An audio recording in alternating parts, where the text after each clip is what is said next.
નમસ્કાર દર્શક મિત્રો, તમે જોઈ રહ્યા છો સાયકલ પ્રેસ સંચાલિત ઝટપટ ન્યૂઝ અને નવસારી લાઈવ. દિવસભરની ઘટનાઓથી અવગત કરાવતા બુલેટિન ઝટપટમાં જુઓ આજના સમાચાર.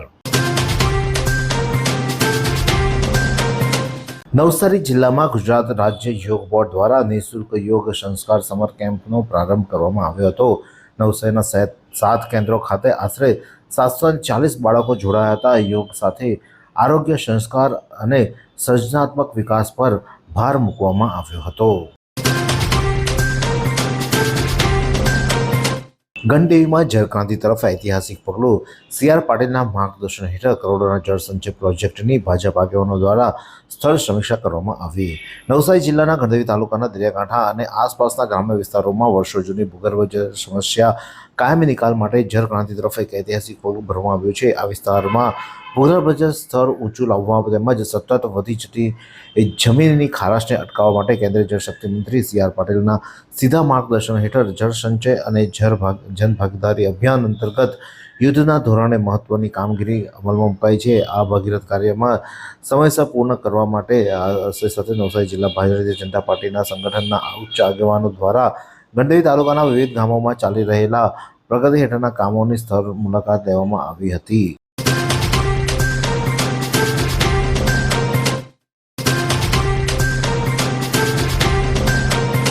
ગણદેવીના કલવાજ ખાતે નદીમાં નાહવા પડેલા યુવકનું ડૂબી જતા મોત નીપજ્યું છે. ગણદેવી તાલુકાના કલવાજ ગામે એક ઈસમ ગણદેવીની અડીને પસાર થતી વેંગણિયા નદીમાં નાહવા જતા નદી પરના ઊંડા પાણીમાં ગરકાવ થઈ જતા ડૂબી જતા મોત નીપજ્યું હતું.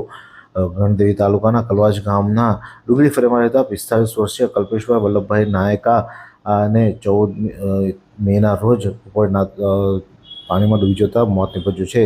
આ અંગે ગણદેવી પોલીસને જાણ કરતા પોલીસે અકસ્માત મોતનો ગુનો નોંધી વધુ કાર્યવાહી હાથ. વસ્તી ગણતરી કાર્યક્રમ અંતર્ગત નવસારી જિલ્લાના નાગરિકોને નિર્ધારિત સ્વગણતરી પોર્ટલ પર પોતાનો માહિતી સ્વયં નોંધણી કરવા માટે જાહેર અપીલ કરવામાં આવી છે.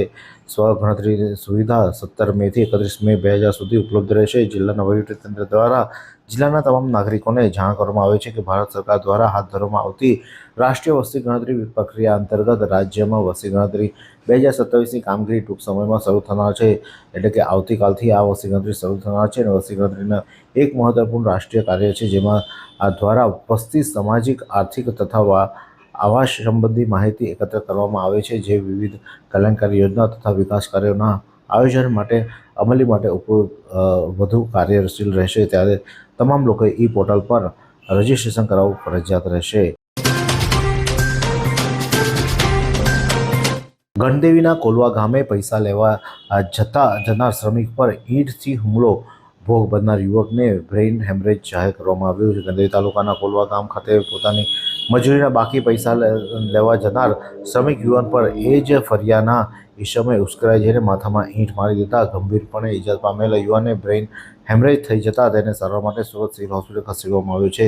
કુલવદના દાંતી ફળિયા ખાતે રહેતા મજૂરી કામ કરતા 36 વર્ષીય અક્ષય ભીખુભાઈ હળપતિને ગામના જ કિરણ ઉર્ફે કાળુ કછુભાઈ હળપતિ પાસે પોતાની મજૂરીના બાકી લેણા લેવા માટે ગયા હતા. અને 13 મેના રોજ સાંજના સમયે અક્ષય ગામના પાદરે કિરણ ઉર્ફ કાળુ પાસે પોતાના પૈસા લેવા ગયો હતો અને ત્યારે તેને ઈંટ મારી દેતા તેને સારવાર માટે હોસ્પિટલ ખસેડવામાં છે. ગણદેવી પોલીસે આ અંગે ગુનો નોંધી વધુ કાર્યવાહી હાથ ધરી છે. વાત કરીએ હવામાનની તો નવસારી જિલ્લાનું આજનું મહત્તમ તાપમાન 37.3°C, જ્યારે લઘુત્તમ તાપમાન 27°C રહ્યું. હવામાં ભેજનું પ્રમાણ સવારે 81%, જ્યારે સાંજે 51% રહ્યું હતો. હવાની ગતિ 6.4 કિલોમીટર પ્રતિ કલાક દક્ષિણથી પશ્ચિમ તરફ રહી હતી.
ગંડેવીના દેસાડ ગામે પ્રેમી યુગલના ઝઘડામાં પડોશીઓનો પ્રેમી યુવક પર હુમલો. ગંડેવી તાલુકાના દેસાડ ગામે છેલ્લા 3 વર્ષથી સાથે રહેતા હળપતિ પ્રેમિકા વચ્ચે થયેલા નજીવા ઝઘડામાં વચ્ચે પડેલા પડોશી પિતા પુત્રએ પ્રેમી યુગલ પૈકી પ્રેમી પર હુમલો કરી તેને ઢીક મૂકીને મારતા માથાના ભાગે લાકડાનો ફટકો મારી લોહી લુહાણ કરી ભાગી જતા ઇજાગ્રસ્ત સમયે હુમલાખોર પિતા પુત્ર વિરુદ્ધ ગંડેવી પોલીસ મથકમાં ફરિયાદ નોંધાવી છે. હનુમંત સેવા ટ્રસ્ટ વિજલપોર નવસારીની બાળકોની શૈક્ષણિક પ્રવૃત્તિ સહાય માટે આજથી રામકથાનો પ્રારંભ થયો છે. કથાકાર સંતરામ બાપુ કથાના રસપાન કરાવી રહ્યા છે. શ્રી હનુમંત સેવા ટ્રસ્ટ વિજલપુર નવસારી દ્વારા શ્રી રામચરિત માનસ શ્રી રામકથાનો રામજી મંદિર નવસારી ખાતે કથાકાર પૂજ્ય સંતરામ બાપુ ગીર ગઢડાવાળા દ્વારા ભક્ત શ્રોતાઓને શ્રવણ કથા કરાવી રહ્યા છે. કથા પોથીની યાત્રા આજે સવારે આશાપુરી મંદિરથી દુધિયા તળાવ સુધી નીકળી હતી. નવસારીથી નીકળેલી રામજી મંદિર કથા સ્થળે પહોંચી છોટુભાઈ પટેલ પરિવાર સાથે નીકળેલી પોથી યાત્રામાં અનેક ગામની મહિલાઓ ભજન મંડળીઓ જોડાઈ હતી. શ્રી રામ મંદિરના કથાના મંગલચરણ પ્રસંગે નવસારીના ધારાસભ્ય રાકેશભાઈ દેસાઈ, ભારતીય જનતા પાર્ટીના પ્રમુખ ભુરાલાલ શાહ, પૂર્વ ધારાસભ્ય પિયુષભાઈ દેસાઈ, અશોકભાઈ ધોરાજીયા, અશોક ગજેરા, મધુભાઈ કથિરિયા, અજીત રાકા, જગીશ શાહના હસ્તે દીપ પ્રાગટ્ય કરવામાં આવ્યું હતું અને બાપુના હસ્તે તેઓનું સ્વાગત પણ કરવામાં આવ્યું હતું. વાંસદાના વાગણ ગામે લગ્નમાંથી પરત ફરી રહેલા યુવાન પર વૃક્ષની ડાળી પડતા સારવાર દરમિયાન મોત નીપજ્યું છે. વાંસદાના વાગણ ગહલાવ ફળિયા ખાતે રહેતા 35 વર્ષીય કિશન મચ્છુભાઈ વાઘેરા તેના પરિવાર સાથે ગામના જ પટેલ ફળિયા આયોજિત એક લગ્ન પ્રસંગમાં ગયા હતા. ત્યાંથી તેઓ ઘરે આવતા હતા ત્યારે વાગણ ખાંભલા રસ્તેથી પસાર થઈ રહ્યો હતો. અચાનક જ બાજુમાં આવેલું એક જાંબુના વૃક્ષની ડાળી તૂટીને કિશન વાઘરેજ પર પડતા તેને શરીરના અંદરના ભાગે મૂઠમાર વાગ્યો હતો. આ ગંભીર ઇજાના કારણે તેને સ્થળ પર જ બેભાન થઈ જતા તાત્કાલિક 108 એમ્બ્યુલન્સ મારફતે વાંસદા કોટેજ હોસ્પિટલ સારવાર માટે ખસેડાયો હતો, જ્યાંના ફરજ પરના તબીબે તેને મૃત જાહેર કરતા આ અંગે વાંસદા પોલીસે ગુનો નોંધી વધુ તપાસ હાથ ધરી છે. નવસારીમાં ડેન્ગ્યુ ડે દિવસ 2026 નિમિત્તે જનજાગૃતિ કાર્યક્રમ યોજાયો. ડેન્ગ્યુ નિયંત્રણ સમુદાય સક્રિય ભાગીદારી પર ભાર મૂકવામાં આવ્યો હતો. નવસારી જિલ્લામાં 16 મેના રોજ રાષ્ટ્રીય ડેન્ગ્યુ ડે દિવસ નિમિત્તે અગ્રવાલ કોલેજ ખાતે વિશિષ્ટ વર્કશોપ અને જનજાગૃતિ કાર્યક્રમનું આયોજન કરવામાં આવ્યું હતું. કાર્યક્રમમાં મુખ્ય જિલ્લા આરોગ્ય અધિકારી ડૉક્ટર રાજેન્દ્ર રંગુનવાલા સહિતના અધિકારીઓ ખાસ ઉપસ્થિત રહ્યા હતા અને આ પ્રસંગે 2026માં મોટી રાષ્ટ્રીય ડેન્ગ્યુ દિવસના થીમ અંતર્ગત સમુદાયને ભાગીદારી થકી ડેન્ગ્યુ નિયંત્રણ કરી પાણીના પાત્રો તપાસીએ સાફ કરી અને ઢાંકીને રાખે અંગે વિસ્તૃત માર્ગદર્શન આપવામાં આવ્યું હતું. વિશ્વ ડેન્ગ્યુ ડે નિમિત્તે સેમિનાર યોજાયો હતો. બિલીમોરા આરટીઆઈ કોલેજ ખાતે ડેન્ગ્યુ રોગ જાગૃતિ માટે સેમિનારનું આયોજન કરવામાં આવ્યું હતું, જેમાં અર્બન હેલ્થ સેન્ટરના doctor Rajendra N Gadhvi, doctor Bhumika madam, taluka supervisor સહિતના મહાનુભાવો ખાસ ઉપસ્થિત રહ્યા હતા.